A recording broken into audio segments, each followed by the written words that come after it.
On this episode of Circle City Eats, I'm meeting up with the author of Geek Knits, Joan of Dark, aka Tony Carr, for some good food and local beer down in Greenwood, Indiana.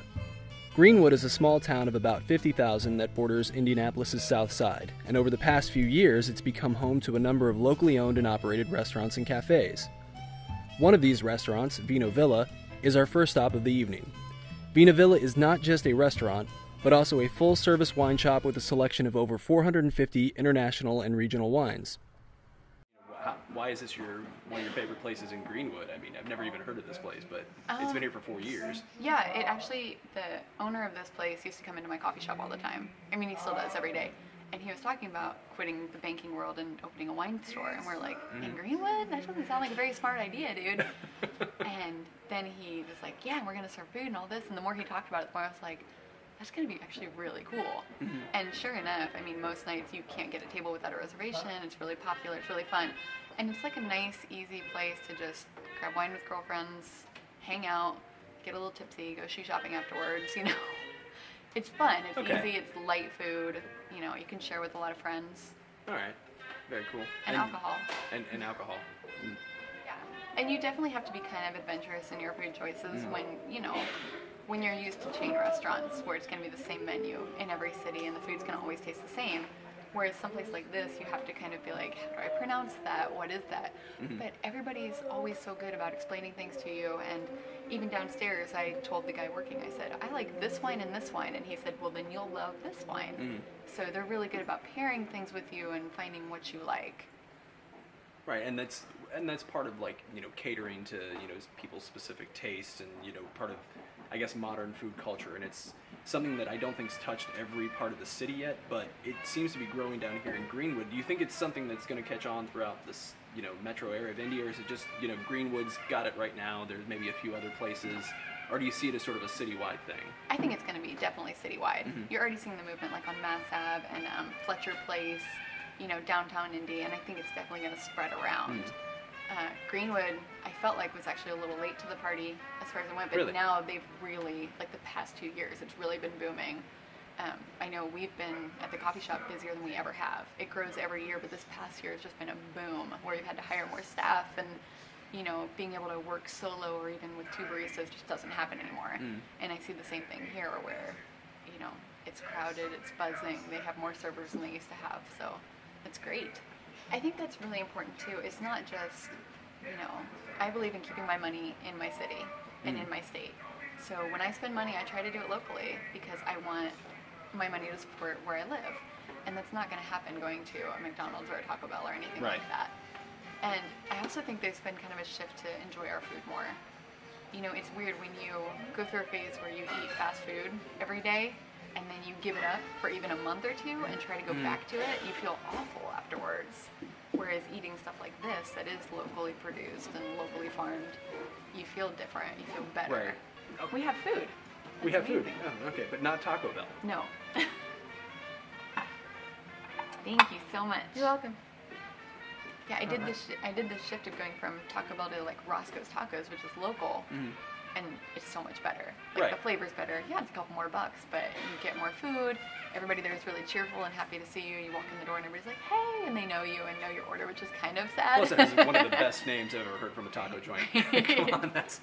Yeah, and it's good food, and it's still fast food, because I still walk in and walk out within maybe 5 minutes. Well, good food can be fast. Yeah, exactly. You know? That's the other thing with like a place like this too. You can't be shy about like touching people's food. Like you can't have that kind of paranoia, or you just need to get your own food, because you're gonna taste each other's wine. If you get different stuff, you're gonna like touch food. Part of a mass market culture anyway. It's like, you know, consume, consume, consume. Adam Smith, this is mine. You know, it's horrible, but it's mine. You can't have it. No food aggression. You just have to kind of. You want to share it. Like, oh, this is amazing. You should actually try this. Right, and it's fun. So if you're doing like a full dinner here, and you have a bunch of people, you get like 5 or 6 things, and you get, you know, all kinds of different stuff, and everybody just kind of tears into everybody else's food. So you just have to let go of your food. Right.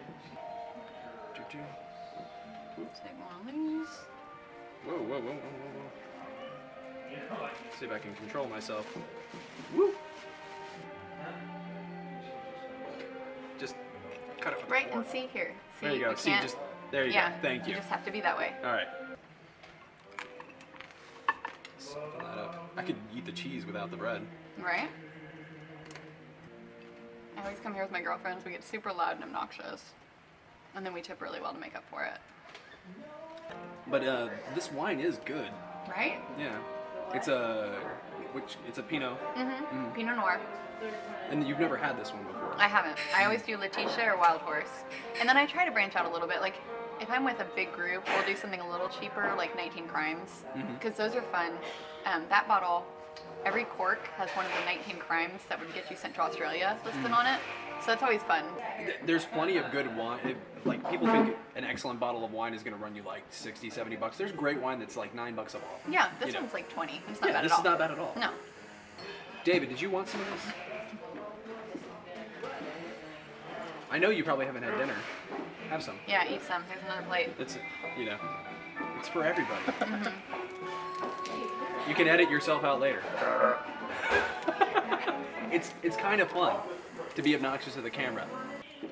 Rob Lowe was the one that my sister always liked when she was younger. I'm like, I could kind of see that. He's aged well. Well, he isn't like Mickey Rourke who mutated. Rob Lowe, though, looks like he would cheat on you. Like Keanu Reeves looks like you could eat a place like this. You could trust the, yeah. You could have a glass of wine and he's going to be fine. Like, he's going to be a nice guy. He's a very nice guy. Right. I want to point out that I gave up on the bread and I just ate the cheese. You gave up on the bread, you just got to eat the cheese. I'm going to go for the olive.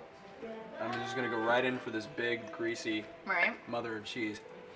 Are there rules with cheese? I like really good cheese. Okay, you don't like crap cheese. I mean, not like American singles or anything like that. You want something scrumptious. Major PMS, maybe American singles, but otherwise, no. Like good feta, good mozzarella, like the kind that come in the discs, you know, the good stuff. The good stuff. Okay. Yeah. I can, But piece of cheese, like, usually isn't my thing. That's one of those things that, like, even if I'm like on a budget for a couple of months, I'm still gonna buy good cheese. I'm gonna buy good cheese. I'm gonna buy good meat. I'm gonna buy good, greens. But it's worth it for cheese. Right. Like cheese and wine and like these things are life. These they enrich our lives. Why not embrace them? Why not pay a little extra for them?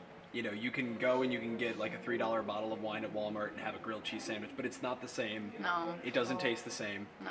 You're gonna feel empty at the end of the night. You need to come to a place like this and pull goat cheese out of a little white dish and have some really good California wine. Cheese, wool, and honey keep me from veganism. As we finish up our wine and baked Greek cheese with fresh lemon, Joan informs me that as a matter of tradition, it is imperative that I try a slice of jalapeno mushroom pizza from the Blind Pig. The Blind Pig, I'm informed, is one of the best places you can go in Greenwood for live music, pizza, and a decent selection of local beer. Okay, so this is